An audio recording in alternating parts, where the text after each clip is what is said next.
that you be. Oh, cow. Oh, Wrong. good morning, friends. Um, we are coming to you from the past again Yeah. because John should be traveling on Monday while Yes. you're watching this, and I may or may not have run away from home and be off grid. I will. I don't think I'm going off grid. I will tell you why later. So here we are. Good morning. Welcome. What are we talking Good about? You're not morning, wrong. people. You're not wrong. You're not wrong. You're not wrong. You're not wrong. You're not wrong. What if you knew that? In the core of your being, what would that What would change for you you? do? What would you be? What would you create if you knew that you weren't wrong? So much. Um, so I encountered that lovely affirmation 3 years ago. Was that 3 years ago, John? No, two. It was summer 2020. And Access put their foundations online, which changed my life. And I got to hang out with our friend Sarah Grandinetti, Yes. which also changed my life. And I got to listen to her tell me over and over again for 4 solid days, you're not wrong. Mm, And I think it's stuck. great. But who am I? Probably a better mom than I've ever been, which is interesting because my relationship with my children looks like a hot mess. And I will not tell the internet all of the details. But I will say that I am making choices that I never thought that I would make. And it is out of that space of like, what if this doesn't make me a bad mom? Like, what if not cooking for these big ass teenagers every single day of their life actually doesn't make me a bad mom? What if their refusal to learn how to cook for themselves and so they're subsisting on bagel bites, in fact, does not make me a bad mom? It doesn't. It doesn't. But what if, like, this is the person who organic baby food was the thing. Huh. Like my kids ate organic, homemade organic baby food. People, yeah. Yeah. So that mom is like, bagel bites stuff in the fucking microwave. They can't even put them in the oven. They're going in the microwave. They know how to use the oven. They got arms. Yeah. At some point, though, I think that, and that's, I think, I think about this with everything. What if we chose to live differently? What if we chose to live differently? And what I mean by that is that what if we were willing to live outside what everybody else thought we had to live out of? Listen, I'm telling a story out of Rachel Rogers' book, We Should All Be Millionaires. She's not paying me for this commercial. Mhm. Unless you want to, Rachel, I will gladly say thank you, give you my PayPal. Don't send me a book. I already have it. Um, but she tells a story in there about coaching one of her clients with the question, what would you do if you were a bad girl? Which is like, What's a what bad would girl? you do if you were, What's a bad girl? like, what if you weren't a good girl? What if you weren't all like buttoned up and proper and like what would you do with your life if you could be a bad girl? Um, and long story less long, her business grew. She ended her marriage because she didn't want to be in it. Um, and everybody's happier. Like it's not like, oh, I just ripped apart my life and ripped it to shreds and now I left a trail of devastation, but I'm happy, but like everybody's happier. It wasn't true for her, so it wasn't true Mhm. for him and like the whole thing. But her business is thriving, the kids are happy and it's all fine, right? But I think that I'll speak for myself. I have lived so much of my life from that space of don't get in the way, don't be a burden, don't be a bad girl. Like, I don't think that that was really in there because there's a part of me that really doesn't give a fuck what people think. Um, but for the people whose opinions do matter to me, there is that like, don't get in the way, don't be a burden kind of thing. And what that's created for me is being small. And anybody who knows me knows that like I might be short, but I am not small. I am a big ass energy. I have a lot of energy. Ask your computer. I'm always killing them, y'all. I'm always murdering the computers. Um, so yeah, just that like what what if I'm not wrong has given me over the last 2 years is a house that I didn't think I could afford, a training that I didn't think I could afford. I Mm. am a future writing facilitator in training. I have a whole ass other income stream because of being a part of this community and access to resources and connections that I wouldn't have. But I looked at that opportunity, which seemed enormous and completely impossible. And instead of what if this goes wrong? Or what if this is a bad decision? I asked myself, what if this is the best decision that I can make for me and my kids? Hmm. And 2 years later, whole ass income stream, opportunity for more income in the future. Because this is something that can go in schools, which I'm passionate about educating our kiddos. Real educating our kiddos, not academics. Yeah, Academics not that bullshit. Yeah. Yeah. I mean, there's so much that I'm passionate about that this training could do for me. But if I had assumed that I couldn't afford it and this was a bad thing, or that the money that I was spending on the training would take something out of my kids' mouths, my life would be smaller. Hmm. And how often do we do that? Oh How my God. often do we look at like what could go wrong instead of what could go right? I mean, I'm the captain of that ship. Was, I should say, the captain, and I still have to break myself out of that ship. Like, if something shows up in my world, how's it actually a contribution instead of,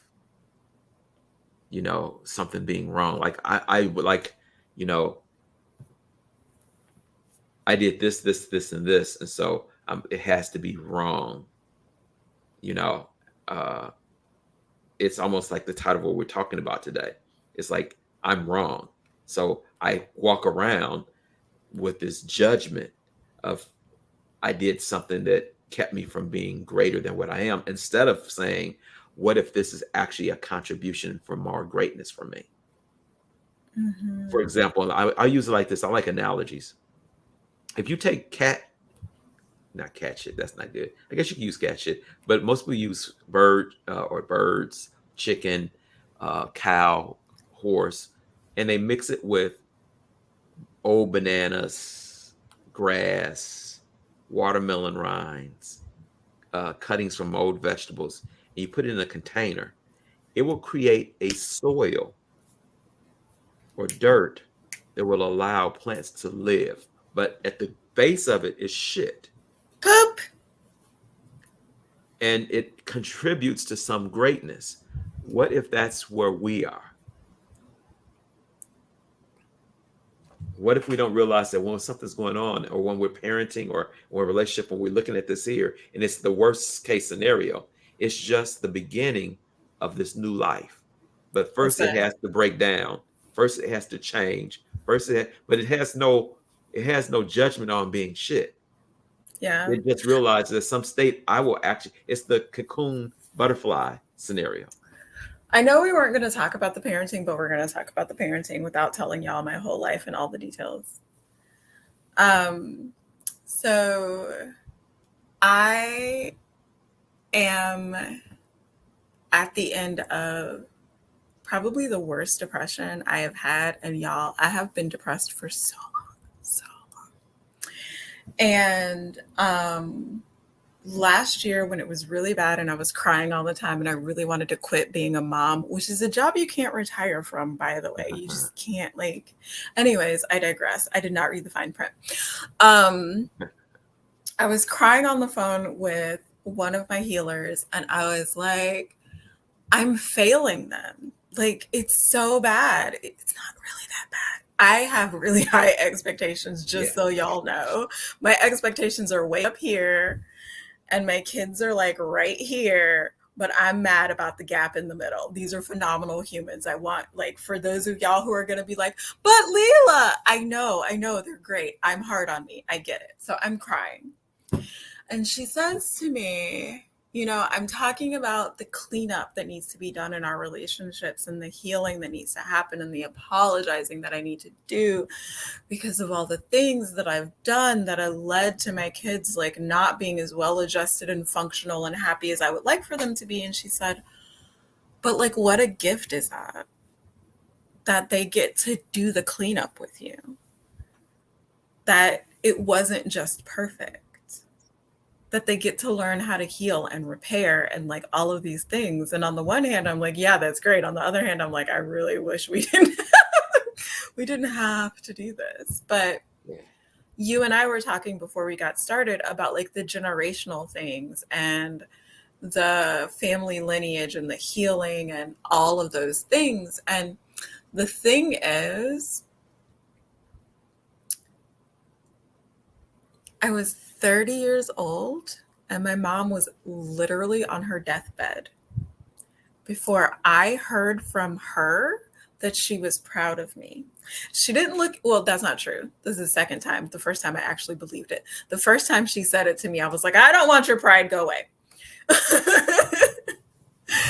But she wasn't talking to me, she was talking to the nurses. But you know how you can hear that in someone's voice when they're talking about someone, you can hear the love, the pride, the adoration, the admiration, the She was talking whatever. about you to the nurses. She was talking about me to her nurses, and I was outside the room. And I was like, oh. But if you ask literally anybody that has ever talked to Ruby, they will tell you that I was her favorite thing ever, ever, ever, ever. And she was always bragging about me. I had no fucking clue. So, one of the things that my kiddos get to experience is my 16-year-old when he was 8 looking at me and going, yes, I know you love me. You tell me every single day of my life. Yeah. Which, you know, is a stark change from how I was raised. Yeah. But here's, like I said, and we were, so I guess we're going here. So you're not wrong. Mm-hmm. Uh Lately I've been looking at this thing called time travel, and I'm calling it space travel. Because time is just a construct. And long story short, in a couple of weeks, in a matter of weeks, I was bombarded with somebody asking me, somebody telling me, watching movies, seeing posters about this thing about time travel. And what I realized is that time travel is, to be able to do time travel, you have to be willing to be in different spaces at the same time. So one, I'm sitting here. There's a past and a future too of me at the same time while I'm talking on the computer. I know this sounds crazy, but sometimes I believe that when you have kids that you have scenarios with, or people you have scenarios with, it's past lives, and sometimes they bleed time, space, and so they show up, and it's actually creating. And if you could see it in that manner, like, how many past lives was I the person I am now? Did I look like this, or did I look totally different? And when it shows up, if you could sit with space, you would realize that you could show yourself some grace, because you don't have to be, you don't have to go to the wrongness. It's just that you're able to see multiple things at one time. And if you filter through it with instead of panicking, like it's like uh okay, the movie that I watched on the airplane was Denzel Washington's Deja Vu. Mm-hmm. And they had this technology that they could look into the past, and they didn't tell him the full truth, so he took a beam of light and pointed to the screen, and the people in the screen that they were watching the past saw the light, and the computer went boom, and Denzel went off. It's like, you're fucking lying to me. They could see the past, they could see us watching them, but they didn't know what was happening. What if you had Mm-hmm. that technology? Not what I'm saying, that you have that technology, and when things show up and things seem to be really crunchy, it's actually you able to have that travel of noticing something, and you're trying to make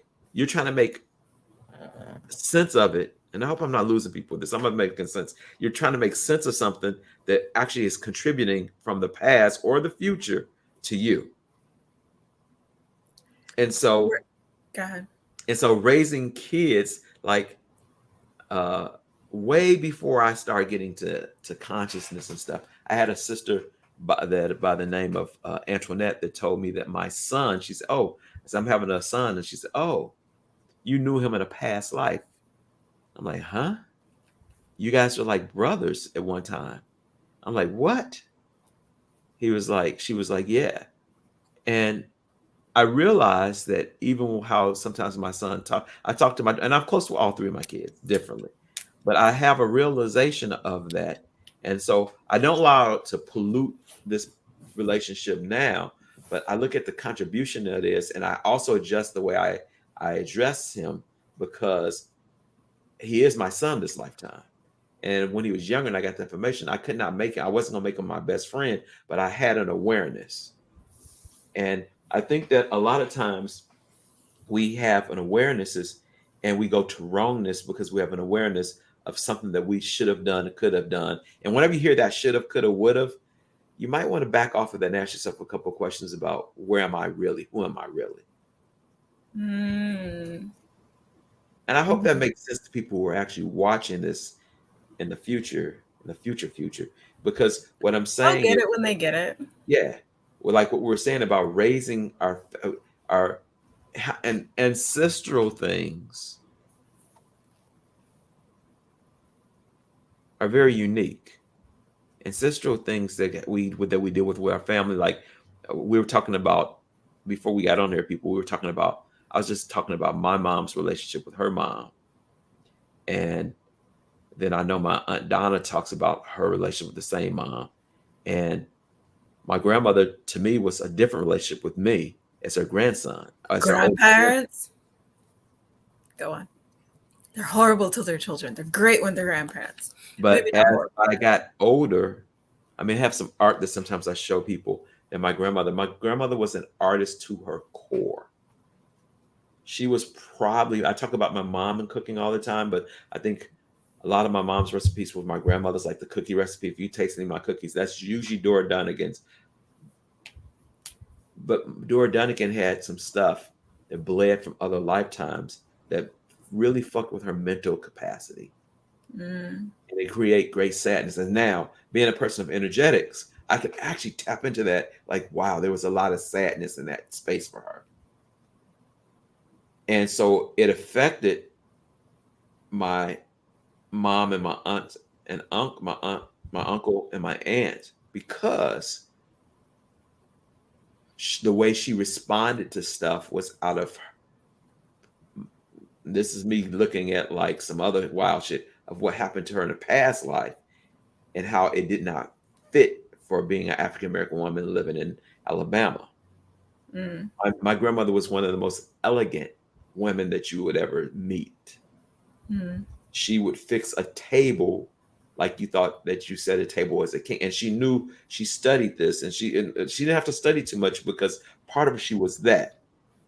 Mm-hmm.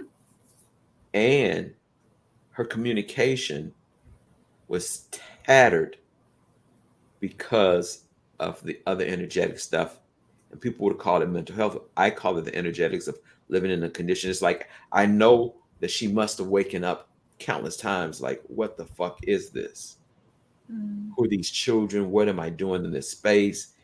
Because she was a loving person, but because she was traumatized with all of this, it did not come across, it didn't translate very well. And I Mm-hmm. don't know if that makes sense to people. And I was like, and if I could go back, I don't have to go back because I have a capacity talking to people that are not here anymore. I tell my grandmother, "You're not wrong. Yeah. You're never wrong." Yeah. I mean, in consciously, she wasn't wrong. I wish that she would have the experience that I was able to have now, so that she could actually know that, so that life might have been a little bit different. I know people, as people might watch this, my people who look like me are like, well, the melanin and what she grew up in. I want to say my grandmother was born in the 20s. I believe she was born either in the 20s or like in the teens, 19 teens. Uh, but I know that she was really, really, really struggling with being present in this world because I she, think that our parents and grandparents were. mhm. My And grandmother was born in 1920, and my grandfather was born in 1912 yeah, in Mississippi. yeah, yeah, and Hard mine was struggle Alabama. But now here's the in flip a side of it. country where today, 100 years later, Uh-huh. I could go into a hospital in Mississippi to have a baby and come out with my tubes tied without having ever given consent, and nobody gives a fuck. Where today? In this today, in the hospital that I was born in Mississippi today. So if our lives had that little regard today, imagine how little regard it had 100 years ago when my Yeah, grandmother was yeah, born. yeah, It's wild that my grandma would be 100 this year. yeah, 102.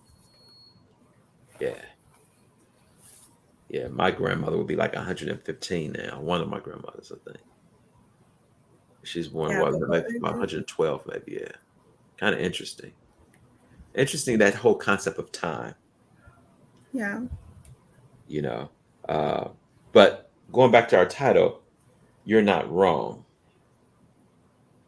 I'm going to ask people. If I'm gonna have a big ask because today I'm sitting in a class online, and it was called a big ESB, and it's a class that Dane does where he asks people to jump in the universe and ask them something big from the universe for them.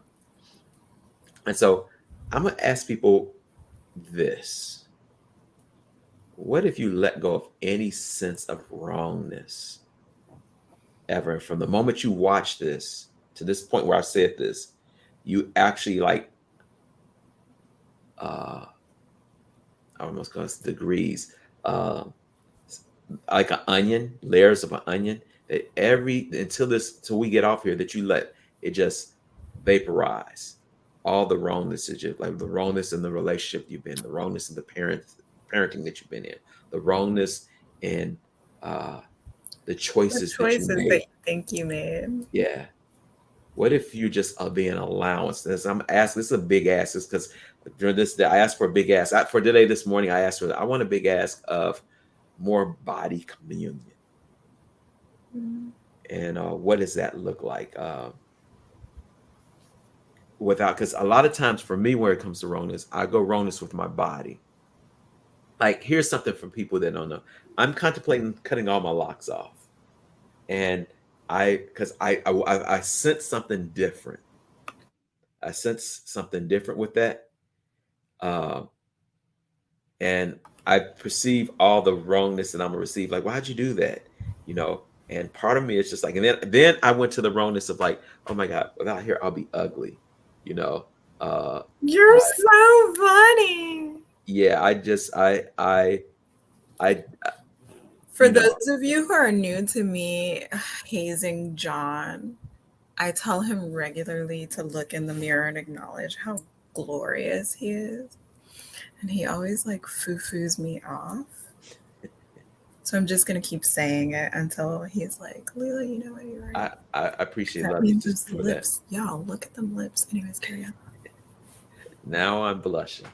Uh, but really, truly, it's just like letting go of all the space that you're wrong. I mean, that's if I was a wizard, I would just go poof. Wrongness is gone for you. Now, what will you be, create, and do in that space? What would you create? And for that, you know, also the other piece, I guess I would say, is looking at where you make other people wrong. I have expertise in that arena. Yeah. How many of us have looked at other people like, oh, they're so fucking wrong? You're so wrong. What if people and I We say this can all the talk time. about that in the future, but yeah, that's one of my Yeah, favorite things to do. yeah. And what is that? You're so wrong. You know. So we have 4 minutes. Quick Lila Okay. story Yeah, time. yeah, yeah. And we really do because even Yes. though we're pre-recording this, I'm running away from home. So I really do have four Yeah. minutes. But when you talk about like we've been together in a past life, Hmm. my first husband, we've had lifetimes together. Uh-huh. People hear me talk about or talk to him now, like on the rare occasion that we are in the same space together and I'm on the phone. They're Yeah. like, "Aw, you talk to him like he's a stupid little brother." I'm like, "That's how I've been treating him forever," because I'm pretty like I feel like soul wise, we are siblings. Like we might not be twins, we might not be twin flames, but Uh-huh. definitely at a soul level, we are siblings. And I'm like, you fucking know better. Like the things that I've been mad at him about is less about like you've done this to me, and it's more like you know better. Why Yeah. are you behaving this way? So so really I feel like if anybody's ever had a conversation with me, they know that for the most part I am a space of non-judgment. I am a space of massive allowance. People come to me and they're like, oh my gosh, this is so embarrassing, or this is so fill in the blank, but I just feel compelled to tell you this. Or they'll tell me something, they'll be like, I don't know why I told you that, because I don't care. I mean, I might judge you from the space of I might not ever do that, or I can't see myself doing that, but I never judge a person from the space of you're wrong for making that choice. And there's a lot of freedom in that. But with my first husband, I not so much. Just like Huh. Yeah. Yeah. And for me, when I look at wrongness, if I ever look at other people wrong, then I always reflect on where am I not showing grace to that person, allowing them to be in uh their own lane, their own rhythm, mm, and what and I really, as I've gotten older, backed off of pointing the finger and trying to find people wrongness and be like, oh wow, that's something that they're choosing right now. And even if they're close to me and I see it, a lot of times I won't really address it because if they don't ask me, I don't want to get in the way of their experience that yeah, they might be demanding from the universe. That sometimes I was like, oh, this is going to be a train wreck. Well, maybe yeah, they desire this train wreck in this 10 seconds. So yes. And maybe that train wreck's a blessing for them. blessing in disguise, Yeah. I've, blessing in disguise. I've had a few. So we have like a minute left. What do you have coming up soon? Feast is always coming up. It's being built. It's just being built slowly. Stay tuned. Yeah. Yeah, I got a couple of things come up. I'm not going to talk about them directly. You can go to my website, BeingJohnAshford.com. www.beingjohnashford.com. And if you guys want to do me a big favor, if you're new to this, you haven't signed up for my YouTube channel, please go over to Being John Ashford and subscribe. I'm trying to broaden my spectrum, so that'll be a big help for me. Uh, until next week, we'll be back. Sorry about the recording, not sorry. I'll try to jump on while you guys are doing it. But we want to still keep this connection with you all. Love doing this with my sister Lila. And until next week, peace and blessings. Have fun Welcome. and you're not fucking wrong. You're not wrong. You're Peace. not wrong.